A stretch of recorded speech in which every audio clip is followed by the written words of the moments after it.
think for people that find success on Broadway or some of these stars that we know, there was always that first role or that first casting person or director that said, yes, you.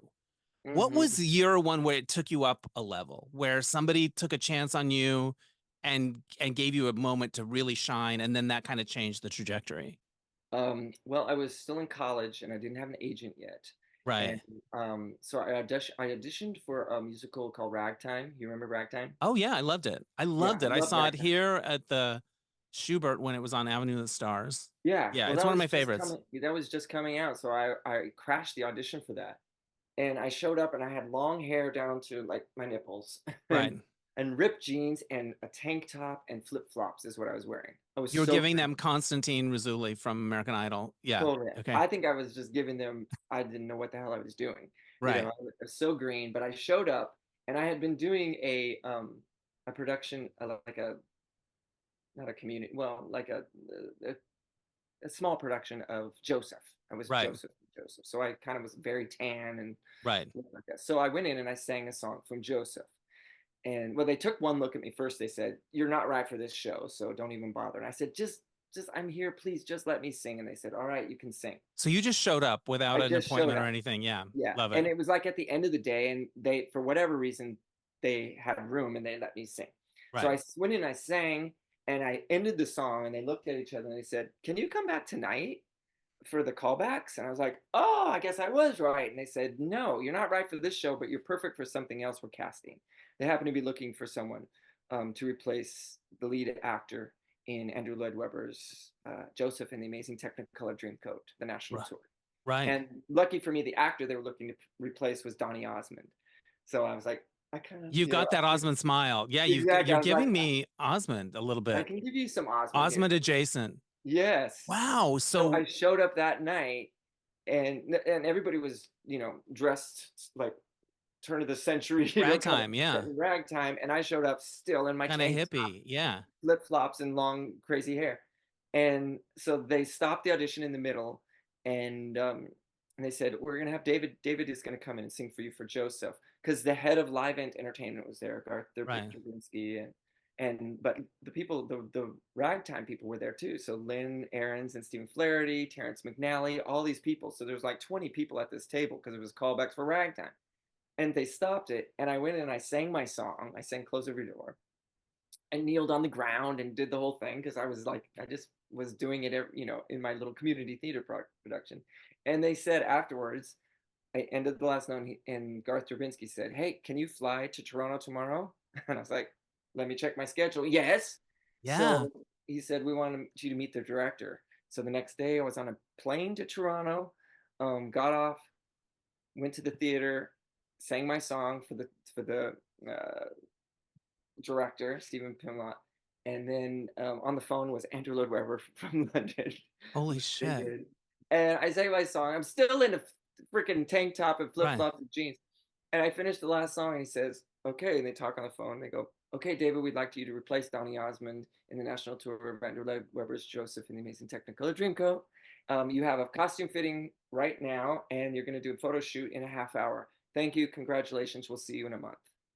Wow. So were you still in the community theater production at the time? Did you It had have to just ended. It had you just it had ended. just, so you didn't have to like say, "Hey, I have to bail because I'm doing the Nope. the big one."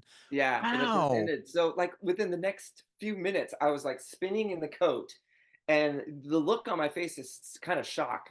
And the pictures that, when I look at the pictures, like the Yeah. posters and everything, you can see just this, like, what? This look of amazement.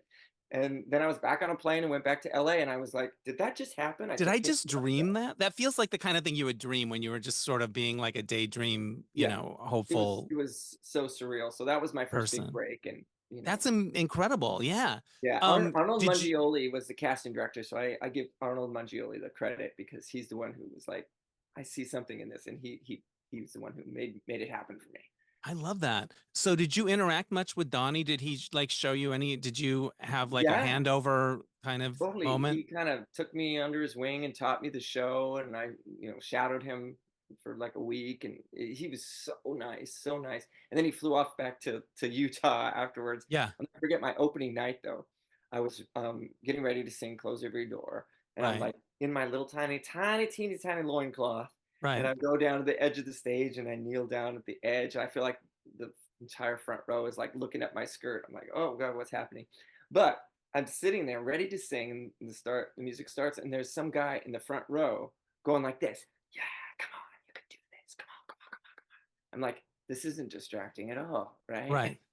So he finally calms down, this heckler, and I'm finished my song, and he jumps to his feet. The audience goes crazy, and I'm like, who is this guy? I was trying to Right. stay in character. Security. Yeah. Yeah, I look down and I try to give him the stink eye, and I notice it's Donny frickin' Osmond. He came back just for my opening night. He's sat right in the front row. It was so nice. That's so sweet. I like those Osmonds. I like them ironically and unironically, Yeah, both. they're good I people. They're They're really nice good people. people. And Hmm. I saw the Donnie and Marie show when they did the Christmas thing, and then in the middle, Marie sings opera, and then I Donnie does know. a boy band section because he secretly wants to be a Backstreet Boy, deep Totally. down. Like he's still doing Yeah. the hardcore choreography, like in parking garages and music videos. It's just everything. Yes. And then he ran up the aisle, and I held up my hand, and he hit my hand, and I was like, "Fuck yes!" Yes, I it's love Donny that frickin' Donnie Osmond. showed up for you I to give you the know. handover moment. It was so, so nice. It was so unexpected. I was thrilled. You obviously sing all kinds of different music. Mhm. What song really moves you to sing it? When you sing it, you feel it. Uh, well, that's easy because there's a song that I do in my Broadway show that is not a Broadway song.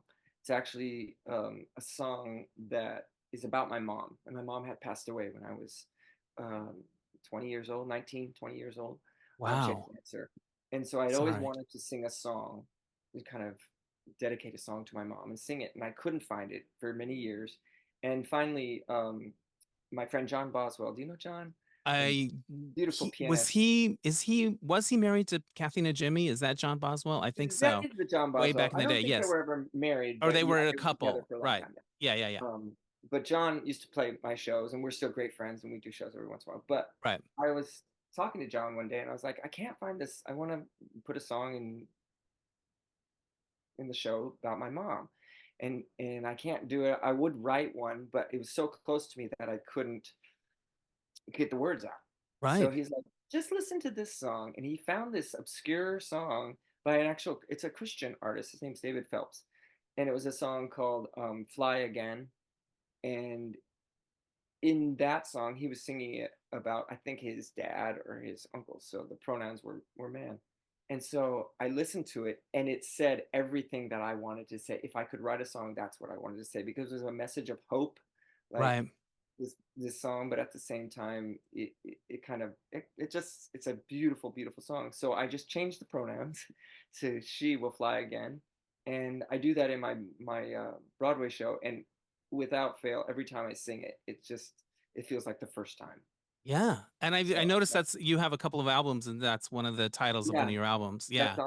on my second album that I did, which is Wow. a lot more pop music on it. But yeah, it's called "Fly Again." And it's a gorgeous song. So, and people have Wow. approached me and they've played it like at a funeral or something, or somewhere where they want to, if they've lost somebody, they play it and my version of it. And I'm really honored about that. So, So it sounds like your mother passed right around the time that the tour and everything was happening. That must have been such a heady time, right? yeah, it all happened kind of at the same time. It was like my mom passed away, and like literally probably weeks later or months later, right at the same time, just yeah, I had the audition, got the Joseph, and the whole thing happened.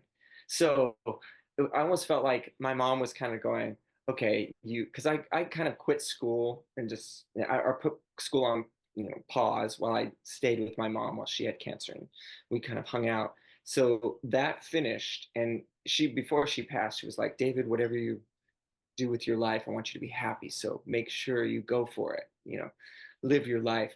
And when she passed, it was almost like this opportunity opened. Right. Almost like you felt like this was kind of like she was in on it in a way, I guess. Yeah, yeah, it was amazing.